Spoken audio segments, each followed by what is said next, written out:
اللہ رب ذوالجلال مالک ارض و سما خالق کل کائنات جل مجدہ الکریم کی حمد و تعریف بارگاہ نبوت صلی اللہ علیہ وآلہ وسلم میں بصد عجز و انکسار کے ساتھ ہدیہ درود و سلام اللہ رب ذوالجلال خالق ارض و سما 21 جمادی الاول شریف کے اس جمعۃ المبارک کی حاضری اپنی حسین ترین بارگاہ میں قبول پر منظور فرمائے۔ مجھ سمیت جتنے آنے والے خوش نصیب حضرات اللہ کے گھر میں اللہ کریم ہم سب کی بخشش اور مغفرت فرمائے۔ برادران اسلام، کلام اللہ کی 3 آیت مقدسہ حدیث رسول صلی اللہ علیہ وآلہ وسلم میں سے ایک مقدسہ فرمان آپ حضرات کی سماعتوں کی نظر کیا ہے۔ اللہ رب ذوالجلال دل دماغ کو فتنہ و فساد سے محفوظ فرما کر شرح صدر کے ساتھ حق اور سچ بیان کرنے کی توفیق نصیب فرمائے۔ اللہ رب ذوالجلال نے کلام الہی کی ان آیات میں ان افراد کی مذمت بیان کی ہے جو نماز کو چھوڑ بیٹھتے ہیں۔ خالق لمجدد نے فرمایا اضاعوا الصلاۃ، جو نمازوں کو ضائع کر دیتے ہیں، واتبعوا الشہوات، محض شہوت کی وجہ سے، وہ شہوت کہتے ہیں خواہش کو، خواہش دنیا کی ہو، دنیا داری کی ہو، مالداری کی ہو، جگیرداری کی ہو۔ اللہ رب ذوالجلال نے فرمایا واتبعوا الشہوات، شہوات کی پیروی میں لگ جاتے ہیں، اس وجہ سے نماز ضائع چلی جاتی ہے۔ تو رب نے فرمایا فسوف یلقون غیا، قریب ہے وہ وقت۔ سوفا جب مضارع پر آتا ہے تو قریب کا معنی دیتا ہے۔ اللہ رب ذوالجلال نے فرمایا وہ وقت بہت قریب ہے کہ یلقون غیا، ہم انہیں جہنم کی وادی غش میں ڈال دیں گے۔ برادران اسلام، نماز دین کا ستون ہے۔ الصلاۃ عماد الدین، سرکار دو عالم صلی اللہ علیہ وسلم کا وہ مقدس فرمان ہے۔ کائنات ساری بھی اس جملے کی قیمت بن جائے پھر بھی محبوب کے جملے کا حق ادا نہیں ہو سکتا۔ جو مدینے والے صلی اللہ علیہ وآلہ وسلم نے اپنی زبان حق ترجمان سے جو جملہ بیان فرمایا، اس جملے کی کائنات قیمت ہی نہیں بن سکتی۔ اللہ کے سچے حبیب میرے اور آپ کے پیارے آقا صلی اللہ علیہ وسلم نے فرمایا الصلاۃ عماد الدین، نماز ہے دین کا ستون۔ فرمایا جس بندے نے من ترکہا، نماز کو چھوڑ دیا، فقد ہدم الدین، گویا میرے لائے ہوئے دین کی عمارت اس بندے نے گرا دی ہے۔ امام الانبیاء صلی اللہ علیہ وآلہ وسلم کے مقدس اصحاب رسول کا کیا طرح امتیاز تھا، کیا شیوا تھا، نماز کے بارے میں کیا معمولات تھے۔ علامہ حیثمی رحمۃ اللہ علیہ نے اپنی مشہور زمانہ تصنیف مجمع الزوائد فی منبع الفوائد کے اندر ایک حدیث نقل فرمائی۔ فرماتے ہیں حضرت عبداللہ ابن عباس رضی اللہ تعالیٰ عنہ آپ آخری زمانے میں، آخری عمر میں، یعنی عمر کے آخری دور میں آنکھوں کی بینائی کو بیٹھے تھے۔ حضرت عبداللہ ابن عباس رضی اللہ تعالیٰ عنہ حالانکہ فقیہ امت میں آپ کا شمار ہے، بہت بڑے جلیل القدر اکابرین صحابہ ان سے فتویٰ پوچھا کرتے تھے، ان کے علم کا طوطی بولتا تھا۔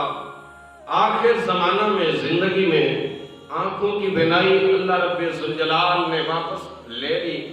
حضرت عبداللہ بن عباس رضی اللہ تعالیٰ عنہ کو صحابہ کرام نے مشورہ دیا، عبداللہ ابن عباس آپ ایسا کیجئے کہ آپ طبیب سے علاج کروا لیں، جو آپ کی آنکھوں پر جس طرح آج علاج ہوتا ہے آنکھوں کا، تو اس زمانے میں بھی علاج معالجہ ہوتا تھا۔ آپ طبیب سے علاج کروائیں، شاید آپ کی آنکھیں ٹھیک ہو جائیں۔ حضرت عبداللہ ابن عباس رضی اللہ تعالیٰ عنہ طبیب کے پاس تشریف لے گئے۔ طبیب نے کہا کہ آنکھیں بالکل ٹھیک ہو سکتی ہیں لیکن وضو نہیں کرنا پڑے گا۔ وضو پر کچھ دن پابندی رہے گی، آنکھ کو پانی نہ لگے، تیمم کر سکتے ہیں، لیکن سجدہ نہیں کریں گے۔ آپ بغیر سجدہ کے اشاروں کے ساتھ اپنی نماز ادا کریں تو تب میں آپ کی آنکھوں کا جو ہے نا وہ علاج کر سکتا ہوں، یہ بینائی واپس آ سکتی ہے۔ سیدنا عبداللہ ابن عباس رضی اللہ تعالیٰ عنہ نے ارشاد فرمایا، مجھے ان آنکھوں کا نور نہیں چاہیے، مجھے جو رب کے سجدے سے دور کر دے۔ فرمایا بے شک نماز اشارے میں بھی مجبوراً ادا ہو سکتی ہے، لیکن میں چونکہ رسول اللہ صلی اللہ علیہ وسلم کا صحابی ہوں، میں نے جو سجدے کی فضیلت زبان رسول سے سنی ہے، زبان مصطفیٰ کریم صلی اللہ علیہ وسلم سے سنی ہے، فرمایا میری آنکھوں کا نور تو اس کے آگے کچھ بھی نہیں ہے۔ یہ سجدہ وہ عمل ہے، رب فرماتا ہے وَاسْجُدْ وَاقْتَرِب، سجدہ کر تاکہ میرے قرب کی بلندی اور معرفت تجھے نصیب ہو جائے۔ برادران اسلام، حضرت عبداللہ ابن عباس نے پھر ایک جملہ فرمایا سمعت النبی صلی اللہ علیہ وسلم، میں نے اپنے آقا صلی اللہ علیہ وسلم کو فرماتے سنا، من ترک الصلاۃ، جو بندہ نماز کو چھوڑ دے گا، لقی اللہ علیہ فہو غضبان، وہ رب العالمین سے اس حالت میں ملاقات کرے گا کہ رب اس پر شدید غصے میں ہوگا، اللہ اس بندے پر سخت ناراض ہوگا اور سخت غضبناک ہوگا۔ قیامت میں جو بندہ اس کیفیت کے ساتھ اللہ کے حضور حاضر ہو کہ من ترک الصلاۃ، وہ نماز چھوڑنے کا عادی ہو، لقی اللہ، ملاقات تو ہونی ہے اللہ سے، ایک دن ملاقات کا رب ذوالجلال نے رکھا، اسی لیے تو فرمایا قرآن کریم میں بتقو، ڈرو بندو، یومن، اس دن سے ترجعون فی اللہ، جب تم سب نے اسی اللہ کی طرف لوٹ کے آنا، ثم توفی کل نفس ما کسبت، پھر وہ پورا اجر دے گا ہر ایک کو جو کوئی کر کے آیا ہے، وَهُمْ لَا يُظْلَمُونَ، اس کے دربار میں ظلم کی کوئی کیفیت نہیں۔ برادران اسلام، حضرت عبداللہ ابن عباس رضی اللہ تعالیٰ عنہ نے اپنا علاج چھوڑ دیا مگر نماز والا سجدہ نہیں چھوڑا۔ آج ہمیں اپنے جسموں کی بڑی فکر ہوتی ہے، جسم کی زیب و زینت کی فکر ہوتی ہے، یہ جو روح مردہ پڑا ہے کبھی اس کے بارے میں اس میں جان ڈالنے کے لیے کوئی بات سوچی نہیں، حالانکہ یہ فانی زندگی ہے، یہ زندگی فانی۔ ایک پرندہ، فقہاء صوفیاء نے لکھا، مثال دی، فرمایا ایک پرندے کو آپ سونے کے پنجرے میں بند کر دیں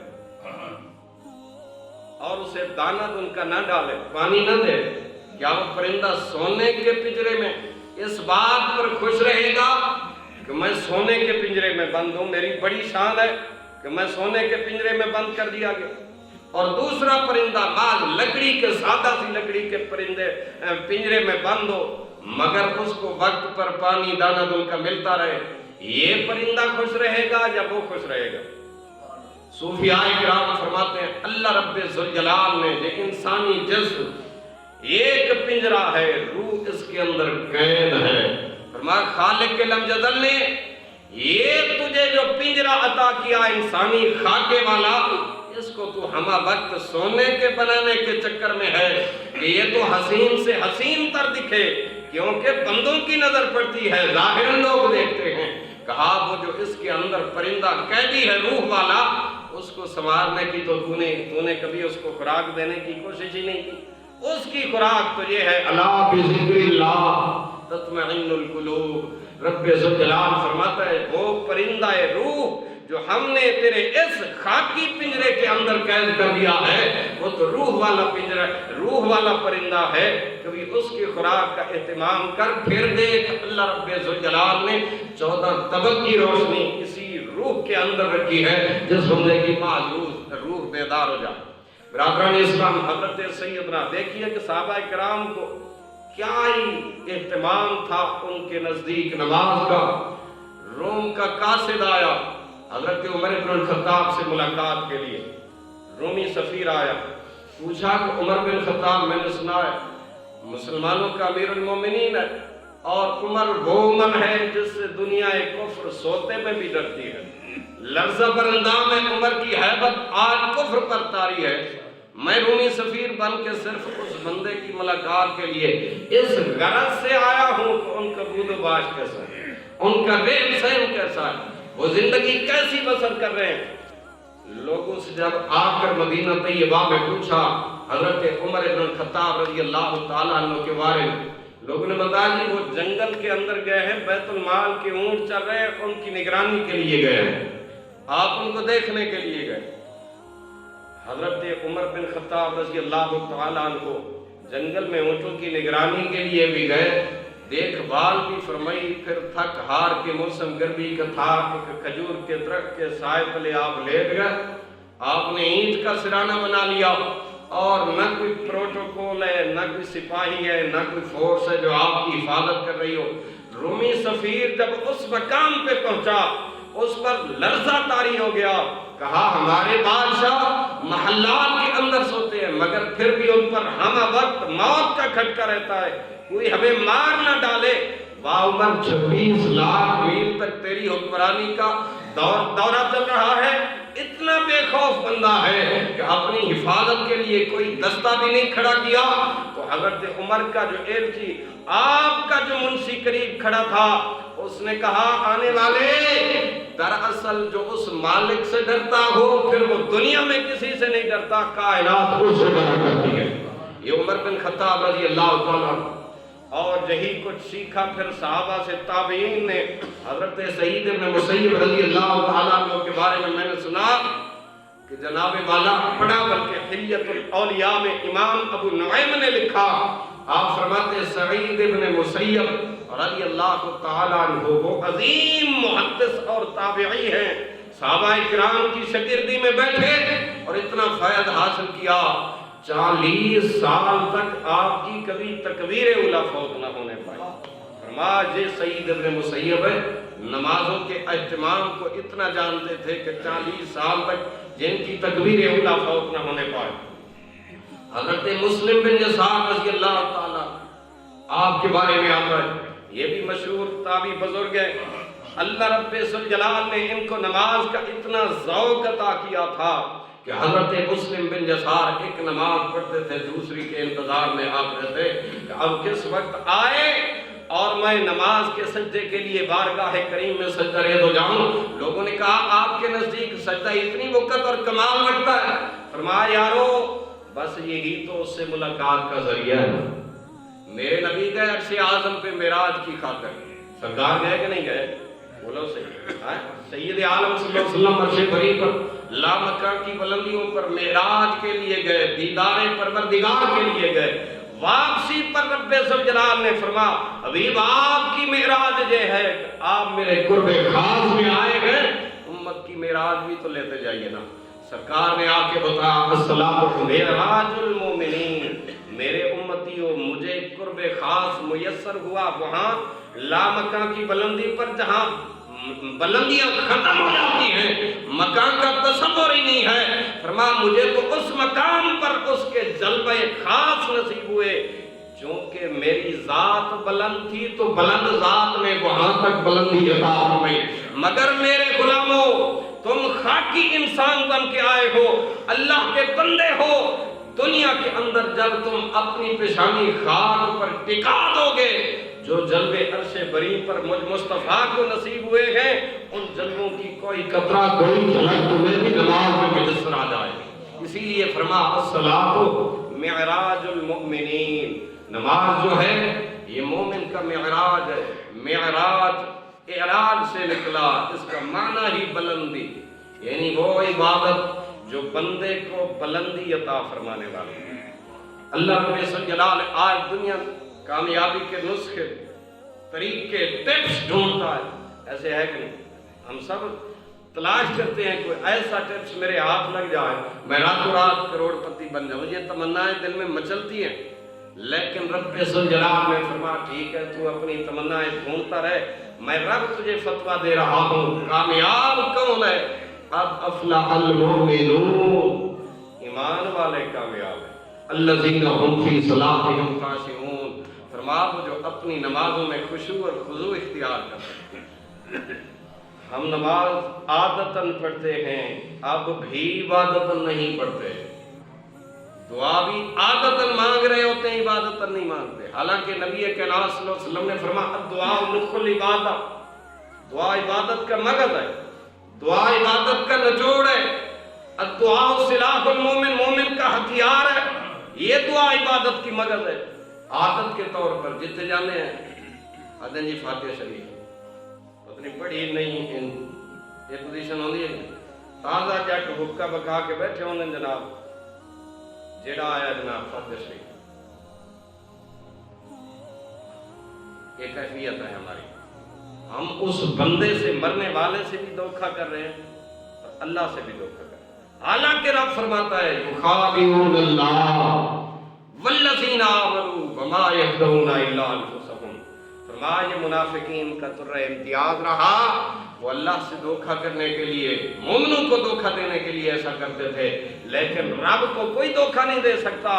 اللہ فرماتا ہے ما یخدعون الا انفسهم وما یشعرون، فرمایا وہ تو اپنے آپ سے دھوکہ کریں، وہ تو اپنے آپ نماز جنازہ میں جائیں۔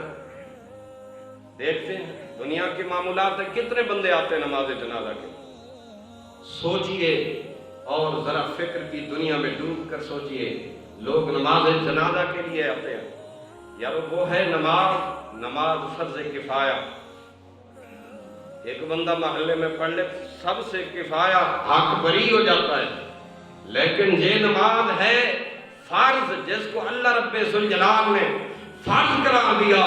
سید الجنس والجان میرے مکی مدنی سلطان صلی اللہ علیہ وآلہ وسلم نے نماز کو الصلاۃ عماد الدین کا درجہ دیا، یہاں تک فرمایا جس کی نماز رہ گئی، آگے فتویٰ میں بیان کروں گا تو حضور نے اس بے نمازی پر فتویٰ کیا لگایا۔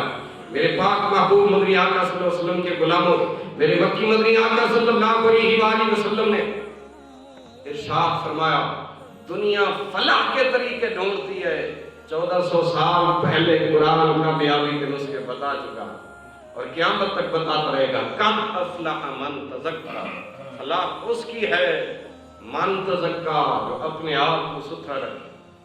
صفائی نماز سے، طہارت سے میسر آتی ہے یا نہیں؟ نماز کے لیے تو شرطی طہارت رکھی گئی ہے، بدن پاک ہو، جگہ پاک ہو، لباس پاک ہو، یہ شرائط نماز میں سے ہیں۔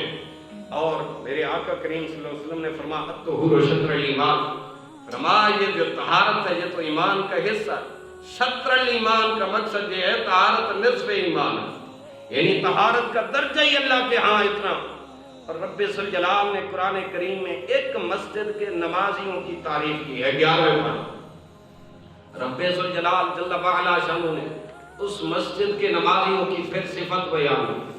اللہ رب ذوالجلال نے سورہ توبہ ہے، پارہ کون سا ہے؟ 11۔ اللہ رب ذوالجلال اس مسجد کے نمازیوں کی شان میں خالق لم یزل نے چند جملے ارشاد فرمائے ہیں۔ یارو کتنی شان والے نمازی ہوں گے جن کا مقام قرآن میں اللہ بیان کر رہا ہے۔ اللہ رب ذوالجلال نے فرمایا لمسجد اسس علی التقوی، ایک مسجد ایسی جس کی بنیاد رکھی گئی ہے تب کے تقوی پر، من اول یوم احق ان تقوم فیہ، اس کی 2 تشریحیں کی ہیں، ہمیں دونوں قابل قبول ہیں۔ امام الانبیاء صلی اللہ علیہ وسلم مدینہ طیبہ میں آئے، کون سی مسجد کی بنیاد رکھی؟ سب سے اول مسجد قباء۔ بعض فقہاء نے لکھا اس سے مراد وہ مسجد ہے، لیکن بعض نے لکھا مسجد نبی شریف ہے۔ مسجد نبی شریف ہو پھر بھی ہماری آنکھوں کا نور ہے، ہمارے دل کا سرور ہے۔ اگر مسجد قباء ہو تب بھی اہل ایمان کا اس پر ایمان ہے، ہمارے لیے وہ مثل جان ہے۔ اسی لیے تو حضور نے فرمایا جو اس مسجد میں 2 رکعت محض نفل پڑھے مقبول عمرے کا ثواب پا۔ وہ مسجد اتنی شان والی، قرآن اس مسجد کی شان بیان کرتا ہے۔ لمسجد، پہلے مسجد کی شان بیان کی، الگ تقوی کہ اس کی بنیادیں رکھی گئی ہیں محض تقوی پر۔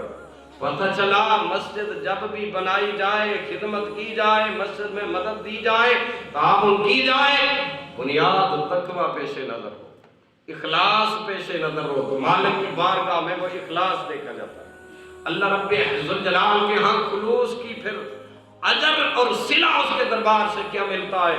واہ مسجد بنانے والوں، رب نے کہا فیہ رجال یحبون ان یتطہروا، فرمایا اس میں جو نمازی آتے ہیں، فیہ رجال جنے آندے نو دے وچ نماز پڑھن والے، رب نے نمازیاں نو جنا قرار دیتا، مرد قرار دیتا، فرماؤ جڑے بندے آندے نے تے نماز پڑھن ان یحبون ان یتطہروا، او طہارت نال بڑی محبت رکھتا ہے، ان یحبون فیہ رجال یحبون ان یتطہروا، وہاں جو مرد آنے والے ہیں فرما ان کی صفت یہ ہے وہ طہارت کو پسند کرنے والے، محبت کرنے والے۔ اللہ نے فرما پھر میرا فتویٰ بھی سن لو، واللہ یحب المطہرین، میں رب ہو کے یہ گواہی دے رہا ہوں میں اللہ بھی طہارت کرنے والوں سے محبت فرما۔ تو برادران اسلام، نماز کے لیے بنیادی شرط ہے طہارت، اس کی سادہ مثال دونوں ہی لے لیں۔ الطہور شطر ایمان، سید الانس والجان صلی اللہ علیہ وسلم کا مبارک فرما، میرے آقا کریم صلی اللہ علیہ وآلہ وسلم نے فرمایا نماز جنت کی چابی ہے، اور نماز کی چابی وضو۔ نماز کی چابی کیا ہے؟ وضو۔ کریم کائنات صلی اللہ علیہ وآلہ وسلم نے فرمایا ہر چابی کے کچھ دندانے ہوتے ہیں، بغیر دندے والی کھول بندی ہے، تالا کھلتا ہے ادھر بلا چابی لگ رہی ہے، دندے ہی گھس گیا ہوں نہیں کھلتا، دندانے ہوتے ہیں۔ صحابہ کرام نے پوچھا فداک ابی و امی یا سیدی یا رسول اللہ صلی اللہ علیہ وسلم، محبوب یہ دندانوں سے کیا مراد؟ فرمایا کلمہ، یہ دندان پڑھ لیا مسلمان تو ہو گئے، لیکن یہ دندے نہ ہوئے نا کلمے اللہ، نماز بھی قبول نہیں۔ میرے آقا کریم صلی اللہ علیہ وسلم نے فرمایا پھر دیگر معاملات ہوتی، کئی مثالیں دی، وقت نہیں کہ جو میں عرض کر سکوں۔ اللہ رب ذوالجلال نے قرآن مقدس میں انسان کو ہمہ قسمی آگاہی دی ہے۔ یہ قرآن واضح رشد و ہدایت والی کتاب، سچا پیغام وحدہ لا شریک مولا کا۔ اللہ کریم فرماتا ہے کل نفس ذائقۃ الموت۔ اکثر سنتے ہیں یا نہیں سنتے؟ سن دے فوت کیاں تے یہ گل ہے، کاش اساں قرآن نو اگے پیچھے بھی پڑھیے، صرف فوت کی تے وہ بھی اتنے سن دے جتے خطیب صاحب صرف عنوان ہی موت رکھا، کل نفس ذائقۃ الموت، یہ صرف اس وقت کا، اس وقت صرف موت کو نہیں یاد رکھنا، موت کو ہر گھڑی یاد رکھنی چاہیے۔ اللہ کریم نے پھر آگے کیا فرمایا؟ انما توفون اجورکم یوم القیامہ۔ قرآن سنی ہوئے تو ضرور اللہ کا نام بلند کیتا کرو۔ نبی کائنات فخر موجودات صلی اللہ علیہ وسلم کے غلاموں، اللہ کریم فرماتا ہے ہر نفس نے موت کا ذائقہ چکھنا۔ انما توفون اجورکم یوم القیامہ، اللہ تمہیں پورا پورا اجر دے گا دن قیامت کے۔ فمن زحزح عن النار، جو دوزخ سے بچ گیا، آگ سے بچ گیا، وادخل الجنت، جنت میں داخل کر دیا گیا، فقط فاز، بندہ وہ کامیاب ہو گیا۔ جس کو آگ سے اللہ نے بچا لیا، جنتی بنا لیا، وہ بندہ کامیابی اور فلاح کی اونچی منزلیں پا گیا۔ اسی لیے میرے کریم نبی صلی اللہ علیہ وسلم نے فرمایا، صحیح سچی سچی حدیث، آقا کریم صلی اللہ علیہ وسلم فرماتے ہیں لو کانت الدنیا عند اللہ مثل بعوضہ، اگر دنیا کی کوئی قدر و قیمت کریم کائنات رب ذوالجلال کی بارگاہ میں ہوتی، اللہ ہے کہ کسے کافر نو کوئی ہے کہ گھوٹ پانی دا نہ دے گا۔ فرما اگر دنیا دی او دے نزدیک مچھر دے پر برابر، اس حدیث سے مثال دیتی گئی ہے، لو کانت الدنیا عند اللہ مثل بعوضۃ۔ امام الانبیاء صلی اللہ علیہ وسلم فرماتے ہیں اللہ کے نزدیک اگر دنیا کی کوئی قدر و بکت مچھر کے پر برابر بھی ہوتی تو پھر رب کسی کافر کو ایک گھونٹ پانی کا نہ دیتا۔ فرما اس کے ہاں قدر و قیمت ایمان کی ہے اور تقوی کی ہے، نماز کی ہے، جس کو قرآن کریم میں 700 مرتبہ چیلنج کے ساتھ بیان کیا، دعوت کے ساتھ بیان کیا۔ امام ابن حجر فرماتے ہیں امام بخاری نماز پڑھ رہے تھے، ایک بچھو داخل ہو گیا آپ کے لباس میں، 17 مرتبہ بچھو نے ڈسا، کتنا زہر ہوتا ہے اس میں، لیکن امام بخاری رحمۃ اللہ علیہ نے سلام پھیرا، چہرہ اس کے یعنی کہ اس کے زہر کے اثر سے متغیر ہو چکا تھا، نماز مکمل فرمائی۔ اس کے بعد ساتھی سے فرمایا کہ میری قمیض کو دیکھیں کہ کون سی چیز ہے، نکالا تو بچھو تھا۔ فرمایا امام اس کو تو مارنے کا بھی حکم ہے، آپ نے نماز کیوں نہ توڑی؟ فرمایا اس کے جلووں میں کھڑا تھا، شرمندگی ہو جاتی کہ مالک تیری بارگاہ میں تو شرازم یاد کر رہا ہوں اور توجہ بچھو کی طرف دے رہا ہوں۔ آج ہم نمازیں پڑھتے ہیں، نماز کے اندر توجہ ہمارے کاروبار کی طرف دی، دکانداری کی طرف ہوتی ہے اور پتہ نہیں کتنے معاملات کے اندر الجھے ہوتے ہیں. پچھو مقتدی بھی الجھے ہوندے تو امام بھی الجھا ہوا. وہ پچھلا اثر سارا پہ رہا ہوں. یہ گل نہیں کہ صرف امام تو نہ کوئی قاری صاحب بدام شدام کھاتے کرو اکثر بول پہ میں بولنا پہنا بھولنا انسان کی فطرت. لیکن یہ صرف قصور میرا ہی نہیں تو پچھلیاں دی سپیٹ ہی میرے سر. اسی طرح ہر امام تے برادران اسلام نبی کائنات فخر موجودات صلی اللہ علیہ وآلہ وسلم نے ارشاد فرمایا اگلا جملہ جو سوچنے کی بات ہے. حضور نے فرمایا دنیا میں کوئی بندہ کسی سے بات کرے اور اگلا اس کی بات پر توجہ نہ دے بندے کی فطرت ہے غصہ لگتا ہے. میں گل کر رہا میرے حل بھیجتا ہی نہیں مجھ سے میری طرف متوجہ ہی نہیں.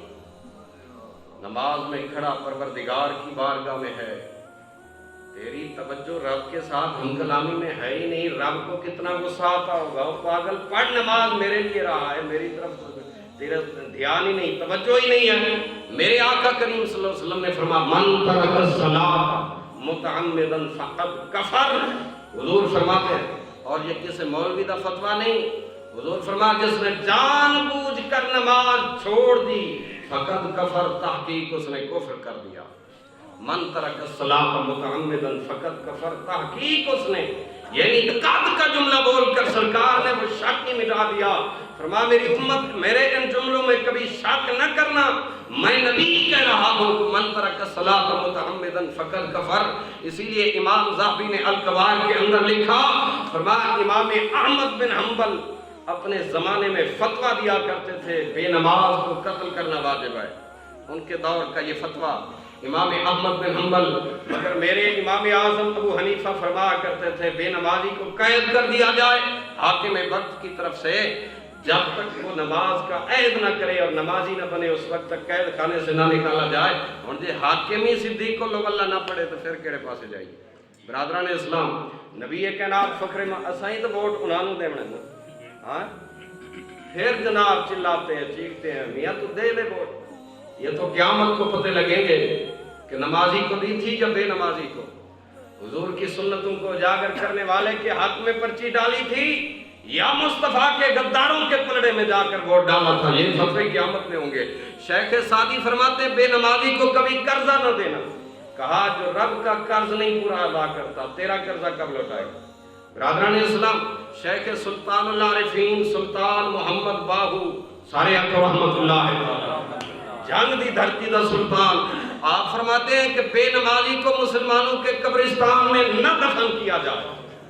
فرمایا کہیں اس کی نحوست کی وجہ سے سارا قبرستان عذاب میں نہ مبتلا. یہ کس کا فتویٰ ہے؟ درباراں نوں جا کے چٹدے ہو تو دربار والے دی گل کیوں نہیں مندے؟ ہاں سلطان العارفین کی بات کر رہا ہوں. محض دربار کا بوسہ لینے یا چومنے سے حق غلامی نہیں ادا ہوتا. دربار والے کے پیغام سے اگر تم نے غداری کی ہے دربار والا ہی قیامت میں تمہاری گریبان پکڑ کر اللہ کے حضور حاضر ہوگا. مالک آیا تو دربار پہ تھا مگر اس نے دربار پہ آ کر بھی مجھ سے تجھ سے تیرے سچے رسول صلی اللہ علیہ وسلم سے آ کر غداری کی ہے. شیخ سلطان العارفین کا یہ فتویٰ میرے پاس موجود ہے. آپ فرماتے ہیں بے نمازی کو مسلمانوں کے قبرستان میں نہ دفن کیا جائے کہیں اس کی وجہ سے کسی دوسرے مسلمان کو عذاب میں مبتلا نہ ہونا. کیونکہ حضور فرمایا اپنے مرن والیاں نوں نیکاں دے نال دفن کرو. ہمسایا دنیا دی زندگی ہوے تو تاں چنگا ہوے فرما سکھ ہے. اگر قبرستان ہوے اوتھے بھی بندہ چنگا ہوے تو سکھ ہے. میرے پاک محبوب مدنی آقا سے ایک بندے منوں آکھن لگا قاری صاحب میرے باپے نوں غسل دینا ہے کوئی بندہ دیو اسی وہ دی خدمت کر دیاں گے معاوضہ دے دیاں گے. میں کہ پتر تو ہے تو بندہ میں دے. ایسا ہوتا ہے نہیں. او بیٹا تو ہے لاکھوں کروڑوں جائیداد میں تیرے لیے کما کے گیا غسل دینے کے لیے کوئی اور کوئی بندہ نہیں خود غسل دے. اگر میں ڈر لگتا ہے ممبر رسول پہ بیٹھا ہوں میں نے کہا وہ جو کروڑ روپیہ جائیداد میں چھوڑ گیا وراثت میں وہ لیتے ہوئے ڈر نہیں لگتا یا دعا کر مولوی دے نال چلو غسل ہو دیندا ادھا بن دے. یہ گل ہے کہ نہیں؟ ہاں یہ جملے غلط کہہ رہا ہوں یا سچے؟ باپ مر جائے غسل بیٹے کی ذمہ داری. کتنی غداری ہے اس باپ سے. آئے افسوس صد افسوس. وہ کہنے والا خوب کہہ گیا کہ بائے ناکامی متائے کارواں جاتا رہا، کارواں کے دل سے احساس زیاں جاتا رہا، اولاد کو کروڑوں کما کے دیے، جائیداد دی، بنگلے دیے جناب، بلڈنگیں بنا کر دی، مگر انہوں اپنے غسل دا طریقہ نہیں سکھایا۔ غسل دا طریقہ سکھا کے جا، اگر وفاداری اور او پھر رکھنا ہی ایک دن بھی نہیں رکھنے باپے جان نکل جاوے، آدن اتھے روح آن دی جناب، ڈر لگتا ہے کہ نہیں اور نہ لگا جاوے، آدن کہ نہیں۔ یہ معمول ہے ہمارا برادران اسلام۔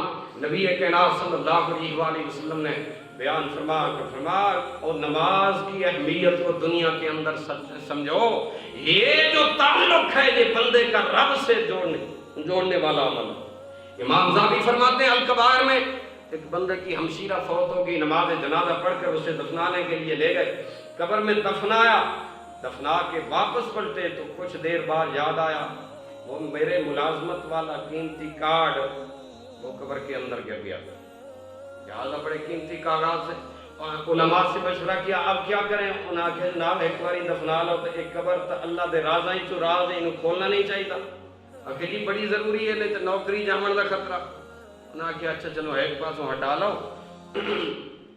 جتے تو انہوں اندازہ ہوئے کہ اس پاس سے شاید ہو سے، تو اتھے ہاتھ مار کے چپ کر کے جناب اپنے کاغذات اٹھا لو۔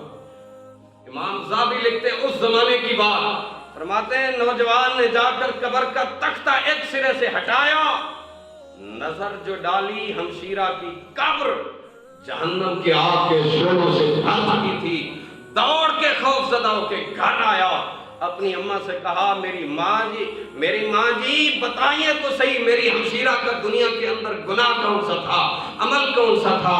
تو اس کی ماں نے کہا بیٹے میں نے اور زندگی میں گناہ کوئی نہیں دیکھا، اتنی بات ضرور دیکھی کہ نماز بے ٹائم پڑھ دی ہے، اور رب نے بے ٹائمی نماز دے بارے قرآن نے فرمایا فویل للمصلین، بربادی ہے انہاں نمازیاں واسطے الذین هم عن صلاتهم ساہون، جو نماز میں سستی کرتے، پڑھتے ہیں سستی کرتے، یعنی بے ٹائمی پڑھتے ہیں، بے وقتی پڑھتے ہیں، بے دھیانی پڑھتے ہیں، بے توجہی نال پڑھتے ہیں۔ 24 گھنٹے اللہ نے سانو عطا کیتے ہیں، ایک دن دے کتنے نماز تے ایک نماز دے 20 منٹ ٹائم لو کتنا بنتا ہے؟ 100 منٹ کتنا بنتا ہے؟ پونے 2 گھنٹے لا لئیے جی یار 24 گھنٹے پونے 2 گھنٹے وہ بھی وقفہ بوقفہ اپنے رب نو راضی کرن واسطے نہیں کرتے، 6-6 7-7 گھنٹے موبائل یہ ٹچ سکرین نو بیٹھنا، اس مالک دی کتنی کرم نوازی ہے کہ اکھ دا نور پھر بھی واپس سلب نہیں کرتا، عقل دی ذہانت سلب نہیں کرتا، حالانکہ اس اکھ وچ مالک کائنات نے آج دے سائنسداناں لکھیا ہے کہ 13 کروڑ بلب لائن اللہ کریم، 13 کروڑ بلب، تیرے گھر 2 بلب جلدیں تو بل بھرن لگیا پتہ لگتا ہے کہ جناب جان نکل دی، اس طرح ہے کہ نہیں؟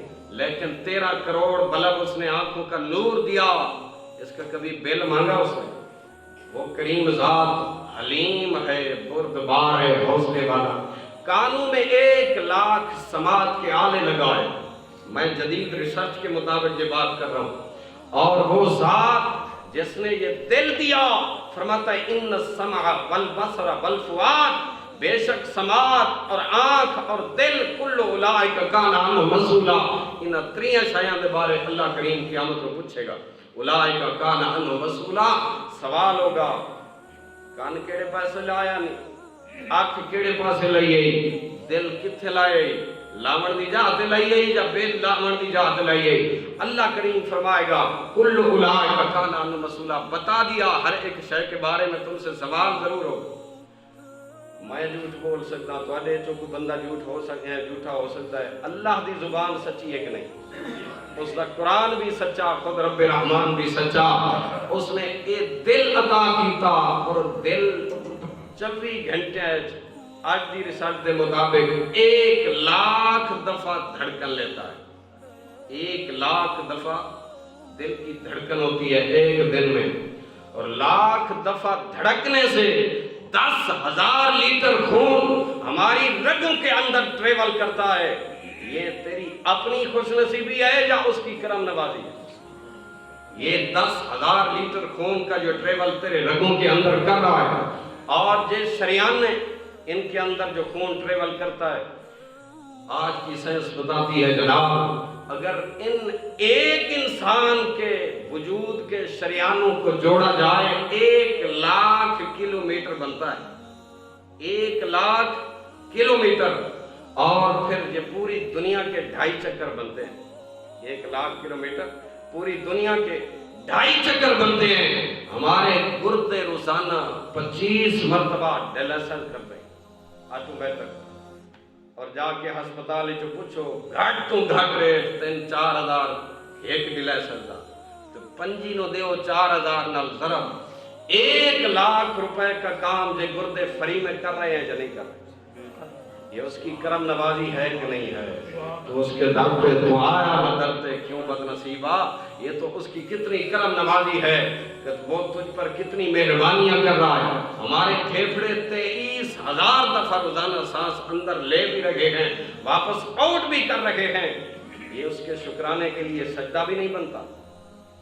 اللہ رب ذوالجلال جل وعلا شانہ نے ایک انسان کے وجود کے اندر 100 ٹریلین خلیے رکھے ہیں، جو ایک مرتبہ انسان سانس لیتا ہے سر کی چوٹی سے لے کر پاؤں کی ایڑی تک، ہر خلیے تک یہ آکسیجن آٹومیٹک خود پہنچ جاتا ہے۔ یہ اللہ رب ذوالجلال نے اپنی قدرت کا یہ نظام رکھا، مگر پھر بھی سجدے کی توفیق نہ ہو تو کمال نہ شکریہ ہے۔ امام ذہبی کی اس بات پر بس گفتگو ختم کر رہا ہوں۔ امام ذہبی فرماتے ہیں الکبائر کے اندر عبد الملک بن مروان کا دربار لگا تھا، ایک شخص آیا روتے ہوئے اجازت طلب کی کہ بادشاہ سلامت گفتگو کی اجازت عطا کی جائے، میں ایک بات کرنا چاہتا ہوں۔ عبد الملک نے کہا بزرگ بیان کیجئے کیا کہنا چاہتے ہیں؟ اس نے کہا جناب میں نے زندگی میں بڑے گناہ کیے، بڑی غلطیاں کی، اب رب سے معافی مانگ لی ہے، مگر ان گناہوں میں سے کچھ عجائبات میں نے دیکھیں، دنیا سے شیئر کرنا چاہتا ہوں تاکہ لوگ اس سے عبرت حاصل کریں اور اللہ کے حضور سچے دل سے تائب ہو جائیں۔ اس نے کہا میں زندگی میں کفن چوک، میں نے ایک قبر کھولی، میں نے دیکھا ایک شخص کا چہرہ قبلے سے مڑا ہوا۔ اچھا جس ٹائم قبر رکھ دے ہیں آج نہیں کہ یہ چہرہ قبلے والے پاسے کر دے، کہا میں نے دیکھا قبلے کی طرف اس بندے کی کمر ہے مگر چہرہ دوسری طرف، چہرہ تبدیل تھا اور قبلے سے پلٹا ہوا تھا۔ میں خوف زدہ صورت دیکھ کر بھاگنے لگا، ایک غیبی آواز آئی پوچھ کے تو جا کیوں ایسا ہوا ہے؟ کہتا میں نے کہا بتائیے کیوں ایسا ہوا ہے؟ اس نے کہا لِأَنَّهُ كَانَ مُسْتَخِفًا لِلصَّلَاةِ، یہ نماز نو ہلکا تو معمولی جاندا ہے دنیا وچ تاں واسطے جدوں ایدا سیدھا چہرہ کدی ساڈے والے پاسے سیدھے پاسے ہویا نہیں، معمولی شے سمجھی، اور نماز مولوی پڑھن تنخواہ نہیں لیندے، پنڈاں چاہتے مولوی نو اساں داڑے دے دیں جناب علی، لہذا سارے پنڈ دیاں نمازاں کلا مولوی پڑھے، ٹھیک ہے جی، کیونکہ اساں 20 سیر دانے دینے ہوں انہیں آدھن نہیں آدھے ہو، بولو تو صحیح دیہاتی بندے ڈھیر سارے بیٹھن میں جان رہا ہے سارے نظام میں جان۔ برادران اسلام، اس نے کہا امام ذہبی فرماتے ہیں اس نے عبد الملک بن مروان کے دربار میں کہا جناب یہ معاملہ میں نے دیکھا، ایک دن اور قبر کھولی، اس کے اندر کیا دیکھتا ہوں، اس مردے کی شکل خنزیر میں مس ہو چکی ہے، انسانی شکل مسخ ہو چکی ہے، شکل خنزیر میں۔ کہا خوف زدہ ہو کہ میں بھاگنے لگا، جس وقت میں بھاگا حاطف غیبی نے ندا دی، پوچھتا نہیں شکل کیوں بدلی گئی ہے؟ کہا میں نے کہا بتا دیجئے، کہا یہ دنیا میں شراب پیتا تھا، لہذا شرابی کی شکل کو مالک کائنات قبر کے اندر اس بدترین جانور کے ساتھ اللہ کریم مسخ کر دیتا ہے، جس کا نام قرآن مجید میں اللہ کریم نے فرما بلحم الخنزیر میں فرما حرمت، وہ حرام جانور جس کی حرمت پر نص قطعی قرآن میں آئی ہے۔ حضرت امام ذہبی فرماتے ہیں اس نے پھر تیسری بات کی کہ لگا عبد الملک بن مروان میں نے تیسری قبر کھولی ہے اور کیا دیکھتا ہوں، ایک شخص کی زبان گدی سے نکلی ہوئی ہے، لٹکی ہوئی ہے قبر میں، ہاتھ پاؤں میں آگ کی بیڑیاں ہیں، اور کیا دیکھتا ہوں جناب والا یہ اس عذاب میں گرفتار ہے۔ خوف زدہ ہو کر میں بھاگنے لگا، ندا آئی پھر حاطف غیبی کی، پوچھ کے جا کس عذاب میں گرفتار ہے؟ کہا میں نے ہمت کر کے حوصلہ کر کے جسارت کی، کہا بتائیے کس وجہ سے؟ کہا یہ پیشاب کے چھینٹوں سے بچا نہیں کرتا۔ یہ مرد اکثر سب دے وچ احتیاط نہیں کرتے، واش روم میں بیٹھے ہیں، حالانکہ شریعت دا مسئلہ ہے، علماء فرماندے ہیں استبراء کرو۔ استبراء دا تواڈے مجمع چوں مینوں ایک بندہ جواب دے کہ استبراء کس کو کہتے ہیں شریعت؟ استبراء کا مفہوم سادہ سا اگر سمجھنا چاہتے ہو تو یہ ہے تھوڑی دیر رکو، جن لوگوں کو قطرات آنے کی کوئی پوزیشن ہے تاکہ قطرے بہ جائیں، کھانسو، ہلو جلو تاکہ کوئی قطرہ باقی نہ رہ جائے جو تمہارے جسم کو لگے یا کپڑوں کو لگ جائے۔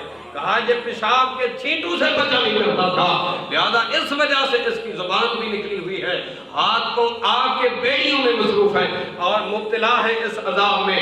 امام ذہبی فرماتے ہیں اس نے چوتھی بات کی، اللہ کو العیاذ باللہ الامان والحفیظ استغفر اللہ ربی من کل ذنب واتوب الیہ۔ امام ذہبی فرماتے ہیں اس نے میں نے چوتھی مرتبہ قبر کھولی، دیکھا مردے کا ایک ایک بال عذاب نار میں گرفتار ہے، ایک ایک بال عذاب نار میں گرفتار ہے۔